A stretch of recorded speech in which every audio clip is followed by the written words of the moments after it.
Shalom, selamat malam. Renungan malam Sabda Bina Umat Jumat 18 Agustus 2023. Firman Tuhan malam ini terambil dari Efesus 6 ayat 10 sampai 17.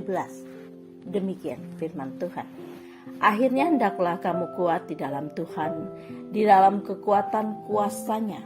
Kenakanlah seluruh perlengkapan senjata Allah, supaya kamu dapat bertahan melawan tipu muslihat iblis. Karena perjuangan kita bukanlah melawan darah dan daging, tetapi melawan pemerintah-pemerintah, melawan penguasa-penguasa, melawan penghulu-penghulu dunia yang gelap ini, melawan roh-roh jahat di udara. Sebab itu ambillah seluruh perlengkapan senjata Allah, supaya kamu dapat mengadakan perlawanan pada hari yang jahat itu, dan tetap berdiri sesudah kamu menyelesaikan segala sesuatu. Jadi berdirilah tegap, berikat pinggangkan kebenaran, dan berbaju zirahkan keadilan. Kakimu berkasutkan kerelaan untuk memberitakan Injil damai sejahtera. Dalam segala keadaan pergunakanlah perisai iman, sebab dengan perisai itu kamu akan dapat memadamkan semua panah api dari si jahat. Dan terimalah ketopong keselamatan dan pedang roh, yaitu firman Allah. Demikian firman Tuhan.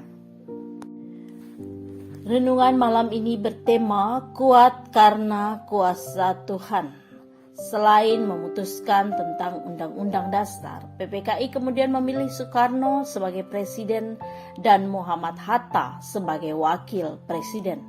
Dengan demikian, negara baru ini telah memiliki presiden dan wakilnya.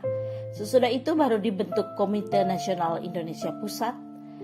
KNPI berperan sebagai pendamping bagi presiden dalam menjalankan pemerintahannya. Pada akhir sidang hari itu, Indonesia telah berfungsi sebagai suatu negara. Sudah ada Undang-Undang Dasar, sudah ada presiden dan wakil presiden, dan sudah ada Komite Nasional Indonesia Pusat. Undang-undang yang pertama kali disahkan oleh PPKI dengan demikian sah untuk diberlakukan. Dengan demikian negara bisa memulai melaksanakan tujuan-tujuan kemerdekaannya.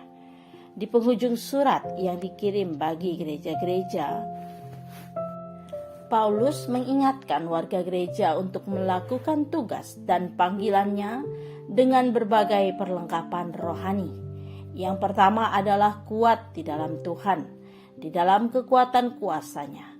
Karena gereja terpanggil untuk melaksanakan panggilan Tuhan, maka gereja tidak punya pilihan lain selain kuat dalam kuasa Tuhan.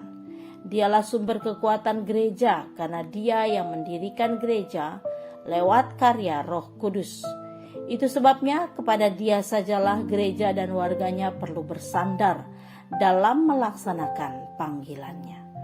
Bangsa Indonesia termasuk warga gereja telah mengaku di Alinea 3 pembukaan Undang-Undang Dasar atas berkat rahmat Tuhan yang Maha Kuasa, dan dengan didorong oleh keinginan luhur supaya berkehidupan kebangsaan yang bebas, rakyat Indonesia menyatakan dengan ini kemerdekaannya.